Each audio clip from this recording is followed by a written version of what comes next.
no good. Rebounded by Anthony. 2 seconds left. Anthony for the win. Got it! Rolls it! Cole Anthony gives the Magic a victory. Close Up Magic. All right. Welcome back to another episode of the Close Up Magic. I'm your host, Stephen Cameron, and today we got Malik Grady joining me. What's going on, man? How are you doing, sir? Good to be back in the friendly confines of a Close Up Magic. I feel close up with you, with our viewers, with our listeners. It just feels good to be back home. Talk about the Magic, especially after some fortuitous occurrences have happened recently. So it's nice, man. Yeah, man. It's been a few weeks since you've been on the show. It's good to get you back on. This week, listeners, we had Jake Chapman, Orlando Magic radio host. He does the radio calls for the games, and he's been a radio personality on and off for the Magic for quite a long time. We get into a little bit in the interview we had with him, and there's really nothing to hide here. Jonatha Isaac just came back and played his first game with the Orlando Magic in 904 days. That's what we talk about most of the time with Jake after we kind of go through Jake's journey with the Magic and where, kind of how he got to where he's at now. And then we get all into Jonatha Isaac, his journey to recovery, how he impacted the game. Really solid conversation we had with Jake. So you'll want to make sure you stick around for that. Before we get into that, we're going to get into the housekeeping and then kind of catch people up on what's going on with the Magic. Then we'll get into the interview with Jake Chapman. First off, always going to remind you, if you want to support the show, there's a couple ways you can do that. You can buy merch like the hat that I'm wearing right now. There's links in our show description and in like our link trees on all of our social platforms. So buy merch for the show. You can also consider joining the Patreon program. That's another way to where you can financially support the show. There's a couple tiers that offer different benefits. Check those out if it's something you've been considering. We'd love to have you be a part of our Patreon program. It's growing, it's fun, and we think you might enjoy it too. So give that a consideration. And then the other big thing that you can do is whatever platform you are watching or listening to this to, please like and subscribe. YouTube, help us out. We're trying to crank up. We're trying to get to 300 subscribers. We're getting closer. We're not quite there yet. And I know there's plenty of you that watch this that don't subscribe. So please hit that subscribe button, give it a thumbs up, leave a comment if you want to. Shout out 19 Media Group, our network. Bam. Cool. All right. We did all of our housekeeping. Malik, the Magic are in a fun spot right now. We just beat the pants off of the Boston Celtics with Jonatha Isaac return. We've gone 4-6 in the last 10 games. Now, some of those losses were pretty ugly losses, but the wins were good, and there were some good losses too, like that loss against the Nuggets. Man, that was wild. What a wild finish that was. That hurt too, but yeah. I mean, it was gnarly, man. So how have you been feeling about this team over the last 10 games or so? Well, I've been enjoying it. I mean, it's nice to see the team guys getting back. Like, you look at the injury list. That list is small, bro. It's basically the two-way guys and Okeke. I mean, that's basically all we have on the injured list. And it's wild to think, you forget this, but in basketball, because there's such a short, you only have 5 guys on the court at one time. One player coming on or going off can affect the entire roster and the entire outlook of your team so much. So you just see those few minutes of Jonatha Isaac, and you start seeing, okay, other guys are elevated in the roles. Other guys are pushed out of the roles where they're maybe not suited for. And you're suddenly a much more viable team, because even with the Magic, there's so many games that come down to the wire. So adding another player who has some elite skills, suddenly you're more of a viable team against anyone in the league. You play the Bucks, hey, we're not out of it. You play the Nets with Kevin Durant. You play Denver. You're not out of the mix against any of these teams. So that's really where my head goes, because, again, started 5-20. Since then, we're 13-9. We're not a bad team anymore. We're actually a really good team. The schedule's starting to open up again. We're now down to the 11th hardest schedule going forward. Yep. So just there's a lot of optimism. There's a lot of possibility. Like, can we pull this off? Can we actually get in the mix? I mean, whether we get in the plane or not, but can we stay in the mix for the season? And the answer kind of points to yes, we can stay in the mix, which is what it's all about. Yeah, To an extent, I agree. I don't know. This team is very young. There's still a lot of young tendencies that they do. Coming out flat-footed, playing down to competition, and 11th isn't necessarily like easy. I mean, it's okay. You're not a top 10 hard schedule, but it's still kind of hard, right? It's not like we've been in that top schedule, but we're not a bad team. Mm-hmm. I wouldn't necessarily say we're a good team. We're kind of like that in between. Shout out to Keith Smith, we're not a bad team. That young, that young team that is improving and making strides, but still has some ups and downs along the journey, right? In retrospect, like, let's just go to the NBA standings real quick. We're 13th in the East. Sorry, I have like every tab open other than that one right now. Yeah, I mean, we're like, 4 games back from the 10th Magic spot. are 13th in the East, and the Bulls have 22 wins, and they're the ones sitting in the 10th spot right now, with the Raptors at 21 and the Wizards at 20. So we do have some catching up to do. We do as a team to try and make the play-in. We'll see if that happens. There's still a few good teams. Now, a couple of those teams might blow it up. That might help us up a little bit. We'll see ultimately what happens. What we got coming up, let's preview the next couple of games. We have the Indiana Pacers on Wednesday, probably like the day a lot of you guys are watching and listening to this podcast. Then on Friday, the 27th, we play at Miami. I feel like we haven't played Miami at all this season. We're going to start racking up our Miami games. Yeah. We have a few of those coming up soon. And then, on Saturday and probably the last game before you'll hear us. So you got the Bulls on Saturday, and Monday we have the 76ers, which we play them twice that weekend. And we'll probably catch you up on those games, on our next episode. So Indy, Miami, Chicago, Philly, the next 4 games. It'd be dope to split that. It'd be dope to kind of get some revenge on the Pacers and get a win there, because last time we played them, I believe that was like a heart crusher a little bit. Mm-hmm. And Indy has been, kind of free falling a little bit. Halliburton's been out. Mathurin hasn't been quite as stellar as he was early in the season, kind of hitting a bit of a wall. He's had his ups and downs with injuries and those type of things. So these 2 games, those are games that can you pull out one, pull out both. Then you have a back-to-back going to Chicago and stuff. But it's a big week. You got some tough team like Philly, Chicago, Miami, Indiana.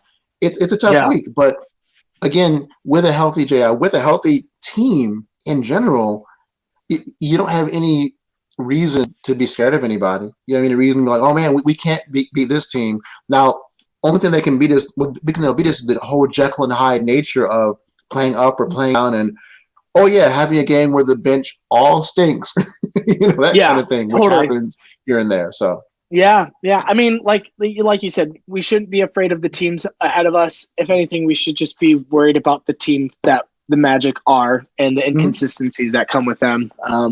So I'm looking forward to it. It was funny. Quick little note. So like Friday, that Pelicans game, I was working late. I'm East Coast, so the game starts at 4:00. I'm working at 4 still, 4 p.m. And then, I'm coming home listening to Jake on the radio as I'm driving. Get home, like doing, got to do like dinner with my family and whatnot. And, I catch in and out, but an interrupted game of the Pelicans. Saturday comes around, play the Wiz. I'm like, sweet. This is going to be a great game. I talked to Amy like, hey, you mind if I just like watch the game today and like kind of just do my thing? She's like, nah, do it. Like, watch the game, have fun. I'll take care of Chloe. I'll just ask you for help here and there if I need it. Want some takeout? And man, I sit down to watch. I'm like live tweeting the game, and it is like such a bummer of a game to watch. And I'm just checked. I wasn't checked out. I watched the whole thing, but like, that Hachimura has 30 just in time to get traded. Give me a break. So there's always someone that goes off against us on a bad. I felt bad for you, man, because you were like, I'm gonna watch the game. Just all the way. You were so happy, and I was like, oh, Well, a lot of games this year, I have to rewind and exactly. rewatch the second half or rewatch the first half, Time or I shift. just don't do that at all, right? And I just watch it interrupted and read some recaps and listen to some other people that talk about it. And so, man plans and God laughs, man. It was cruel, is what it was. Yeah. For sure. Anyways, people don't want to hear about my Saturday on me watching our depressing loss to the Wizards. They want to hear this interview with Jake Chapman. So that'll leave it with this introduction part. I hope you all enjoy this conversation that Malik and I had with Jake Chapman. Appreciate y'all. Enjoy the combo. All right, everyone. Like I said in the beginning, we got Jake Chapman. What's going on, man? Thanks for joining the show. How are you tonight? Hey, guys. I'm good. How are you? Can't complain. It's nice to have you on the show. I've been wanting to connect with you for a long time. I can't believe it's actually taken me this long to get you on here. Thanks for coming on here. Jake, before we really get into the current state of the Magic and Jonatha Isaac and everything that's been very exciting for the last 24 hours, 48 hours for Magic fans and people that work for the organization, such as yourself, I want to give people a little bit, and myself, I would like to learn a little bit more about you, how you got connected with the organization, maybe your relationship with basketball, and kind of where you're at now. You're now the on-air, radio personality for Magic games, which is great. Calling the games, you do a great job with that. I listen to a lot of Magic games on the first half on my drive home from work, living out here in the West Coast. Okay. So I'm very familiar with your voice. So anyways, does the face match the voice? Did you expect it? Malik was saying he expected me to look different. I think so. I mean, I've seen plenty of photos of you, so I think it matches the face, right. But or the voice. There are some people though where you're like, "Whoa, is that really you?" When you see them, I don't know. Maybe people don't think I look like I am, but maybe I do. Well, like Philip Rossman Reich, expect him to be 6'3". You expect him to be a lot smaller, and you're like, oh, this guy's kind of a big dude. What's that all about? Chris Vernon too, from The Ringer. He's another one. I hear Bill Simmons is taller than you think, that kind of stuff. So, well, I think Malik nailed it.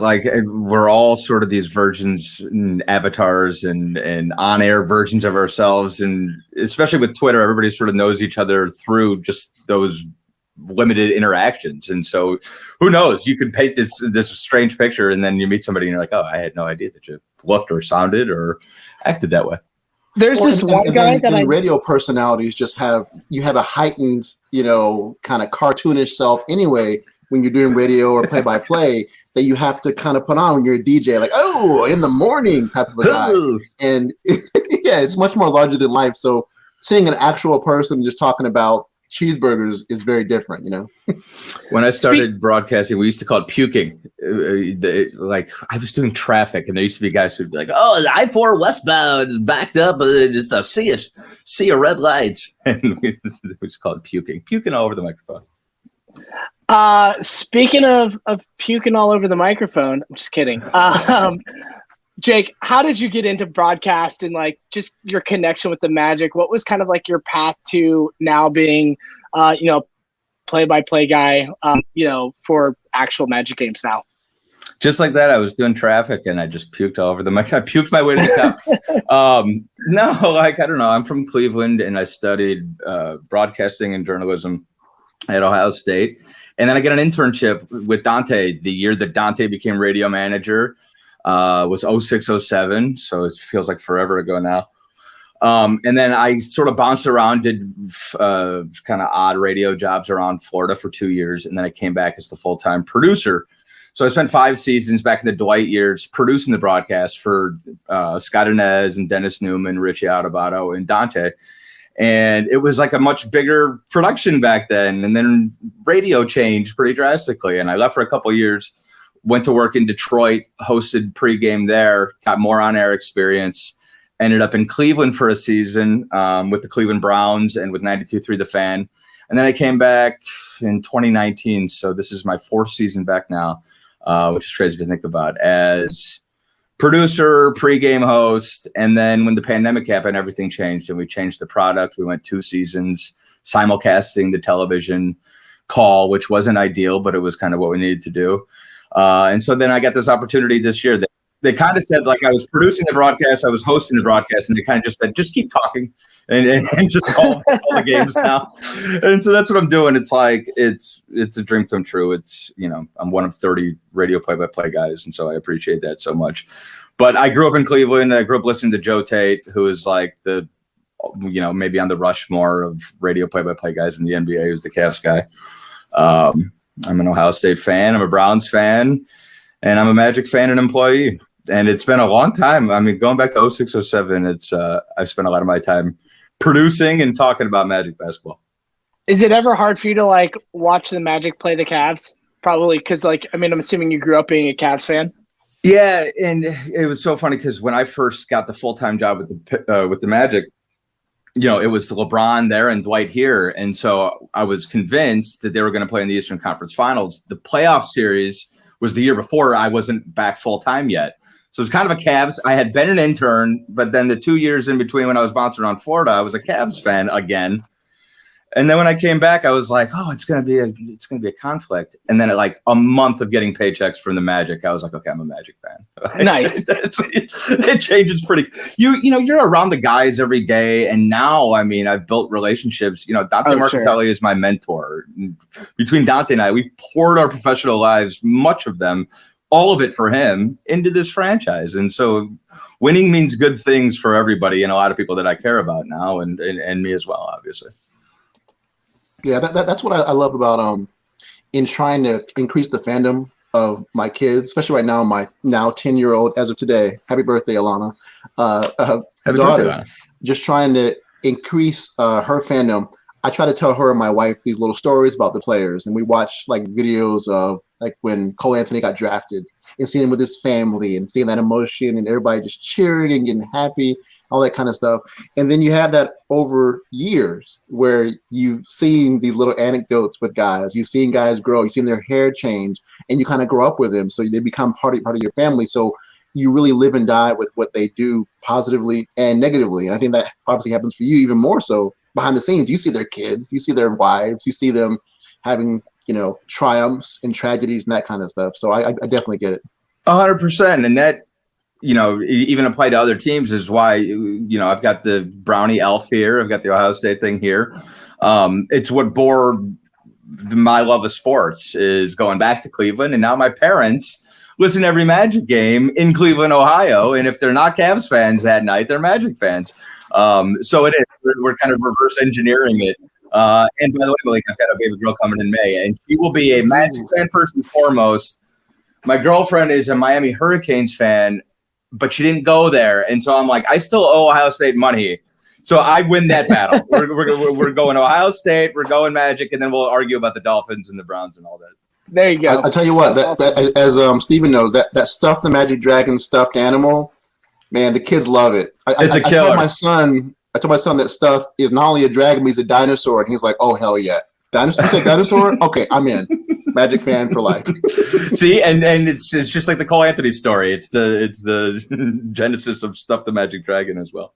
If you're not cheating, you're not trying. You know what I mean? Yeah, I got a 10-month-old and she's obsessed with it. When we bring it out, she's got a lot of it. She's obsessed also with anything that she can touch and feel and play with, crawl to. But she does enjoy the Magic doll, which is great. Wait.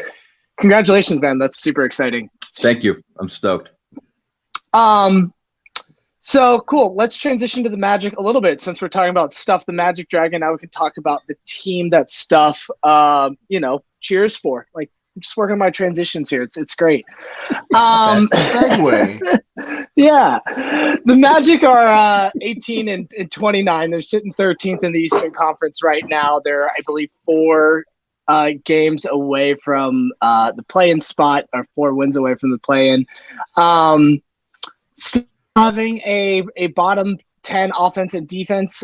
Defense have actually slipped a little bit recently. I think the other day a few games ago, we were sitting closer to the 22nd ranked defense. Now we're the 25th. Before we get too deep into the specifics of what happened last night and Jonatha Isaac, Jake, give me your quick thoughts of the Magic season so far today. Yeah, gosh, it was 5-20, and then it was 13-9. And I think those coincide with Markelle Fultz coming back, and then obviously Wendell coming back. But if you just think about that, it's two different teams. I mean, we've been a top 10 team basically since Markelle came back. I look at some of the numbers that were really bad at the beginning of the year that are now middle of the road, like turnovers, for instance. And I think those are really good signs of growth. No, we're not there yet. We're not at the consistent level yet. One of the things that really bothers me right now is the way we can play down to Washington and then up. That's we know we've got the fastball. Now we throw it on every pitch, right? And so, I think when we get there, we're going to be dealing with something pretty spooky, as they're all saying right now. Baby steps. You're starting to see what a full rotation can mean to Coach Mosley and what he's able to do night in, night out, and manipulating matchups. You're starting to see double teams thrown at Paulo right now and how he's adjusting to it. I thought he was starting to hit the wall, and I thought he was magnificent last night. Franz has been magnificent all season. So I think there's a lot of pieces there. It's a lot of fun right now. It's really cool to think about what the future can bring, but it's going to have to continue building, and we got to get to a level of sustainability that we're not quite at yet. It's funny. It's not funny. It's interesting today. I'm going to shout out Orlando Muse, a Twitter account. They posted Orlando through the first 47 games this season is 18-29 compared to last season where they were 8-39. So it's just like we've leveled up there, and you're right, Jake. You have the Magic, they have these inconsistencies of, playing up to certain teams and down to others. Coming out flat-foot against the Jazz a few games ago, coming out, against Washington, 2 games ago. But then, coming out and doing what they've been doing with the Boston Celtics, where they've only lost one, and it was with within 6 points and a buzzer beater type last couple minutes situation, and we've beaten them 3 other times, including twice on their home court, which is just really incredible. Malik, before we get into the specifics, did you have a question or any thoughts about the season overall before we jump into this more current state? Well, I mean, YouTube viewers will notice me smiling when Jake brought up playing to the competition. I know that is such a bugaboo for you. You're like, man, every time we play somebody bad, we play down to the level, play somebody good, be up to their level, and it's just so frustrating. And I think it's kind of the nature of a fan to kind of live and die when you play the Pelicans and you play so well, and you play your bench blows them out, and you get to rest guys in the fourth quarter. And then the next time you come out against Washington, you get blown out, and the bench looks like, are any of these guys actual viable players coming off the bench, truly? And to go through that kind of vacillation from, heights to nadirs, Jake, are you able to remove yourself that some because you're supposed to be a little more journalistic and all, or do you kind of rise and flow with that ebb where from day to day? Because I know you have kind of the daily show. From day to day, are you well, we suck again, or the Magic are going to the finals? Do you get those highs and lows? Are you able to have any kind of even keel with this team, or what? I think it's a great question, actually. I take great pride in not overreacting, because I've been doing this for a while now, and you can't. I would be lying if I said I'm not in a crappy mood when we lose and play poorly. I am, and I get ready to do the show the next day, and we're like, shit, how are we going to get through a half hour of that? That was bad. This is not fun to talk about.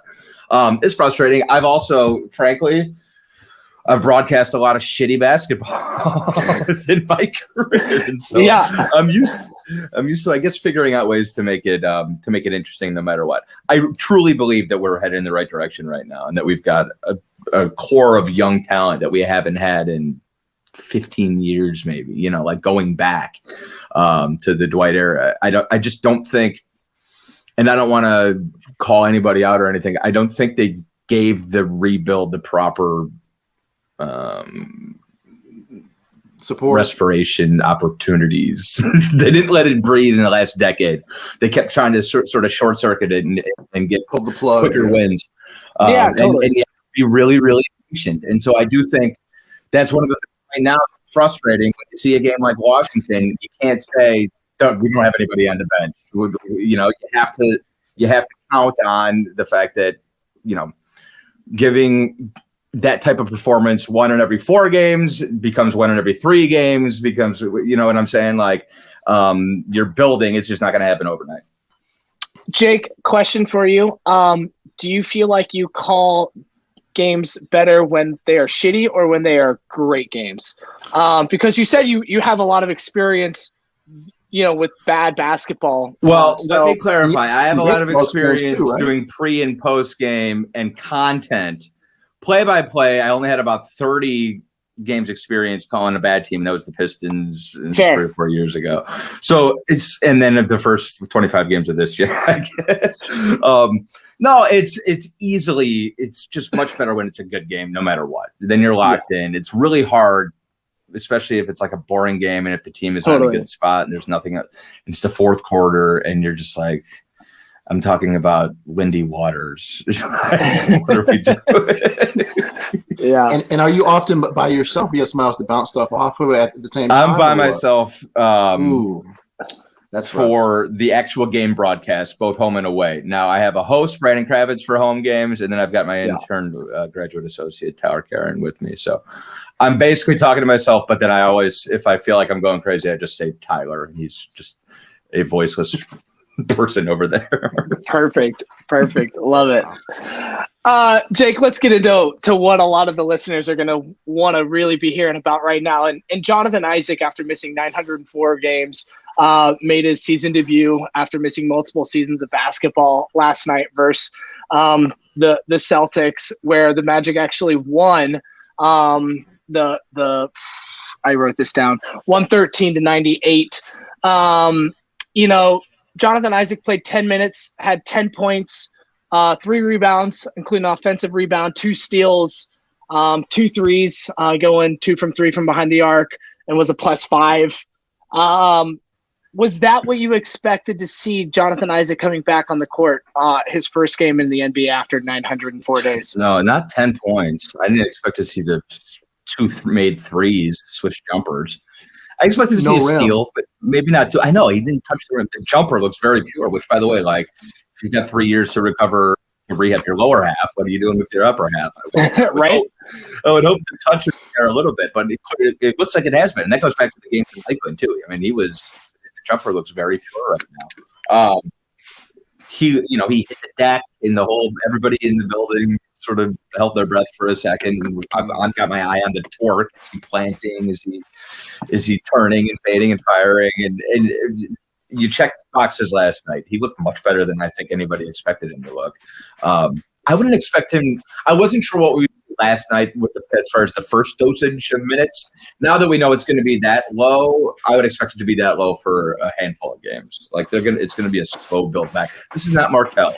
This is 904 days, and 2 knees, and then the hamstring on the right hamstring, which had made him slow down the rehab. It's been a long time, so it's going to be a slow build, I think, but certainly all positive signs last night. Yeah, it was interesting. I was discussing with Stephen online today, and recognizing the difference between time in years and time in how many seasons this stuff affects guys. Because you look at, for example, Markelle Fultz, he was up for a little bit over a year in terms of just calendar time, but that was, as Stephen pointed out, the better part of 2 seasons that were cut short. He had 5 games of one season, 18 games of another season. Now, when you extrapolate that for Jonatha Isaac, those 904 days really took the better part of 4 seasons, because it was the last half of 1920, all of 2021, all of 21-22, and it took the first half of this season. Yep. So you really had this albatross, this specter hanging over you for years. And we've all had to change our relationship with Jonatha Isaac and what we expect and how we think about it, how we talk about him. Early on, it was like, well, when he's back, we're going to do this and do that. He's going to be healthy, and we can slide him in next to this guy. And then it's if he's back. And then it's like, well, we're not even going to talk about whether he's back. We're just going to go on and not even to maybe a couple of days ago, there was still that thought of like, we're not thinking about lineups. We're not thinking about stats. We're just thinking about, can he actually play and all? So what's your relationship been over these 4 years? You've been there the entire 4 years, right? Like, what's your relationship been with, okay, I'm not even going to think about him. He doesn't exist to now things have changed in the blink of an eye. In one day, kind of there's a different way you're thinking about the Magic. How's your relationship been over these 4 years, I guess? All of that, and I think the word specter is a really good way to put it. And it's not just J.I. It was at one point, Markelle and J.I. were our most recent extended guys and most long-term guys, exactly. And they both were hurt, remember? And so and that was right around the time where, we traded everybody away. And so you knew we were kind of strapping in for a rebuild, a reboot, whatever you want to call it. You knew it was going to be a rough season or two of basketball. And so what I think is by getting, and then it snowballed. Then we're bringing in Bull, we're bringing in Gary, and Gary's hurt, and, Cole and Jalen, and, all that stuff happened.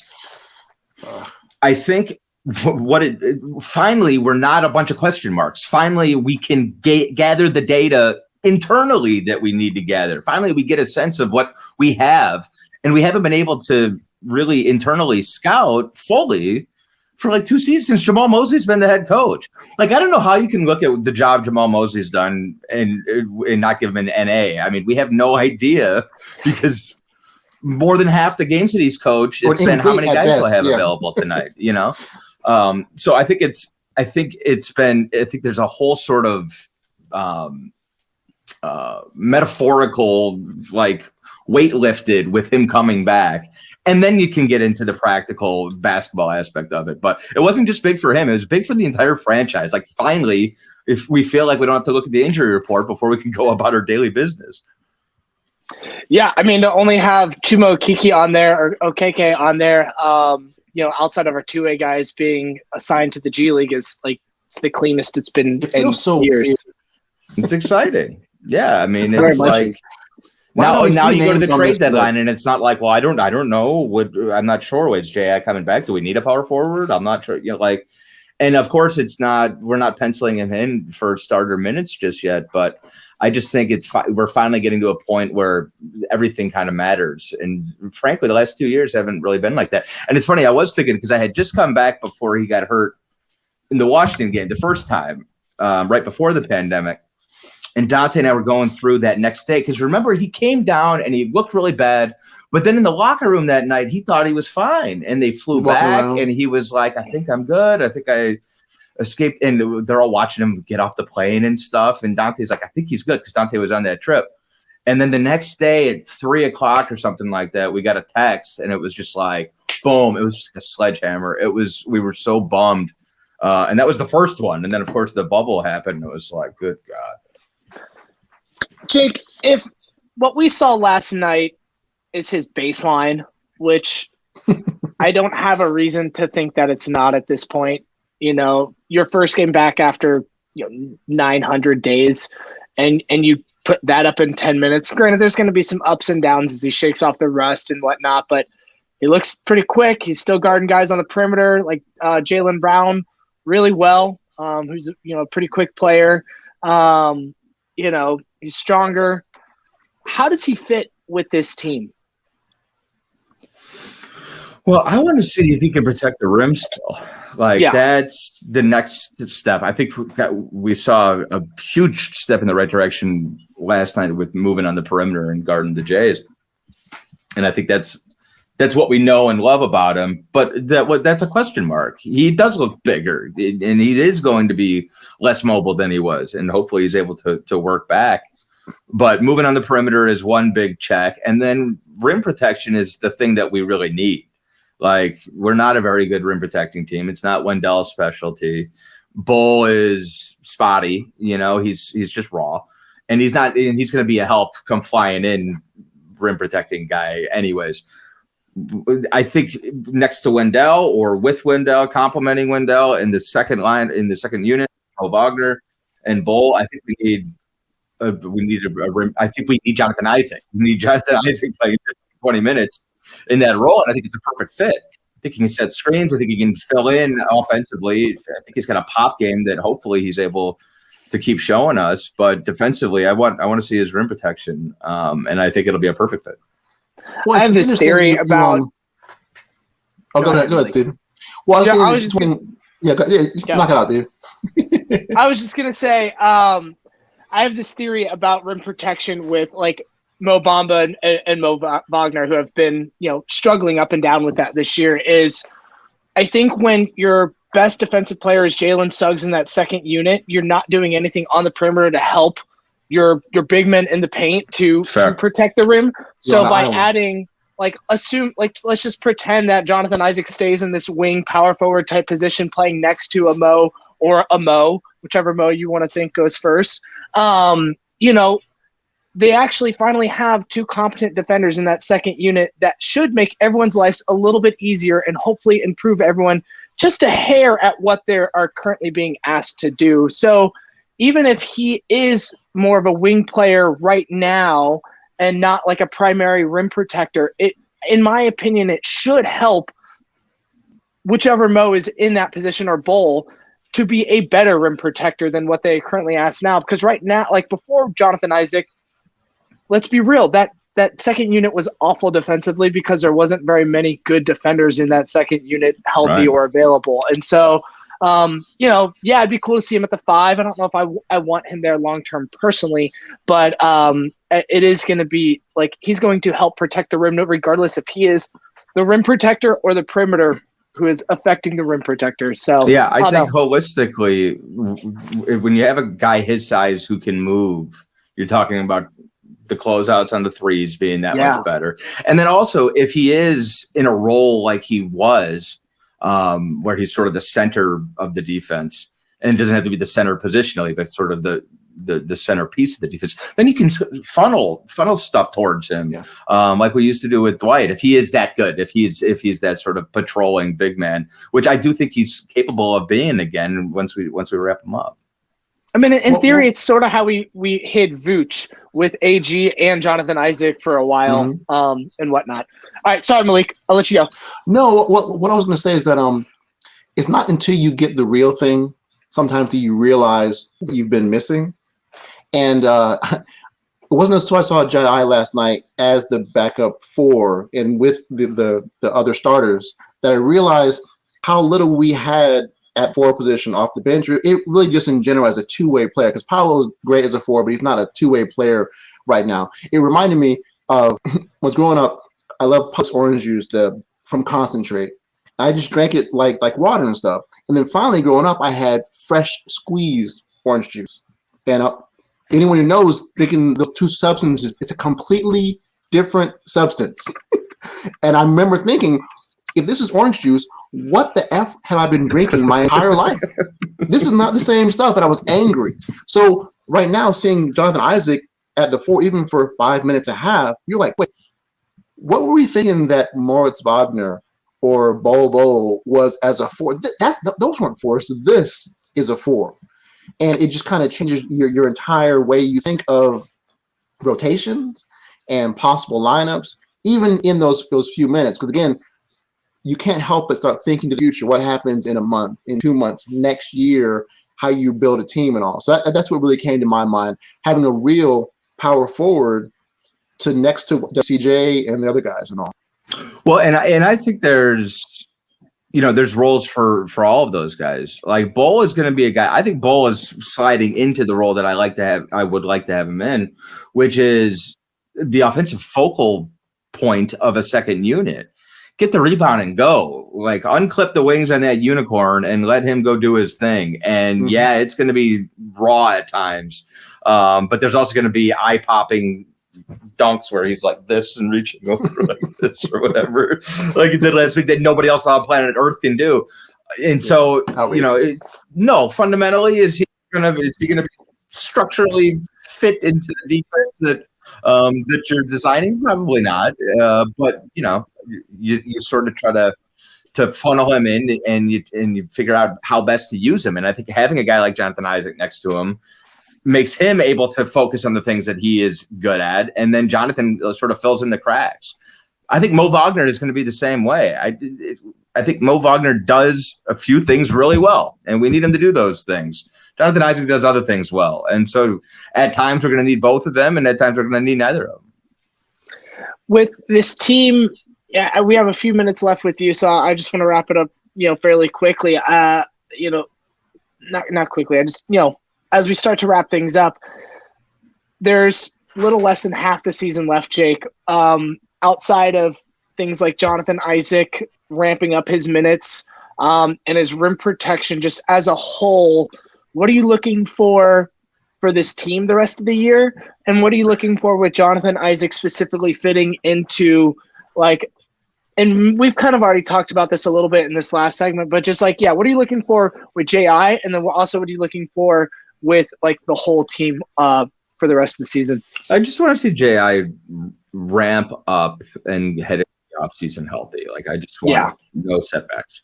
And when I wrap up, I don't even need starter level minutes. I don't know how that's going to look, but there's not much season left, frankly. I want us to play meaningful basketball till the end of the season. Does that mean you got to make it? No, not necessarily. But I don't want to be spending March getting looks at guys this year.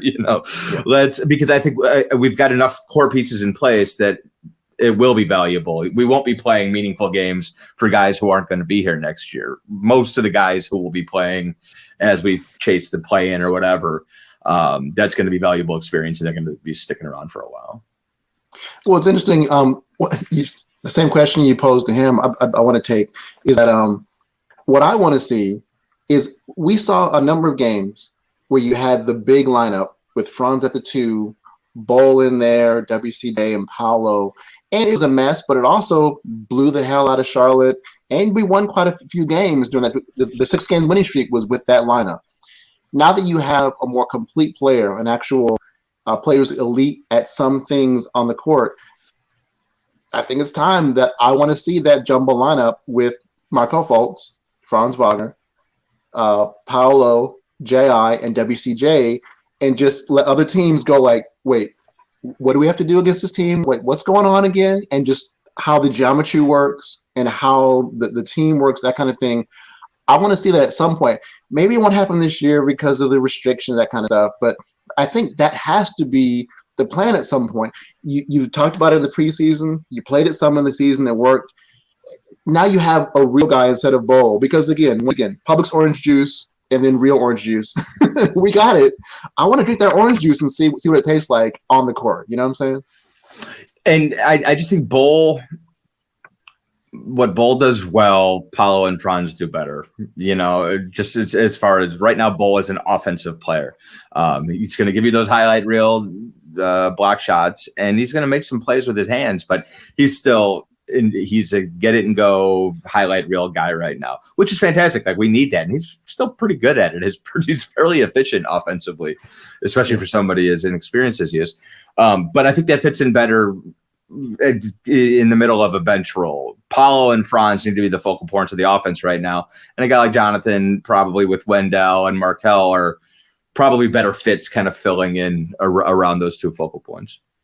Yeah, it'll be interesting. Like, right now, Coach is playing pretty big rotations. He's having 11-man lineups and rotations right now, and it's there's a couple weeks. Would you believe 12 that he has to do that? I think the rotations will be a lot more set after the second week of February. Let's just yeah, and I think so too. And I'm looking forward to that because I'm wondering like who's going to get squeezed and whatnot. So it's going to be fun to watch Coach continue to tinker and develop and hopefully tighten the rotations. I'm always a fan personally of smaller rotations than 10 or 11-man rotations. But anyways, before we get down that rabbit hole, Jake, I just want to thank you for coming on the show. Really appreciate you. Hopefully we can get you on later on in the season or in the off season. Give everyone a shout out where they can find you online. I know they can hear you on the radio, but people might want to interact with you on the Twitter sphere. Yeah, for sure. I'm on Twitter. It's at Jake Chapman, OM, as in Orlando Magic. And you guys can listen to the broadcast, the NBA League Audio Pass, or if you're in the area, iHeart, and then the Orlando Magic app as well.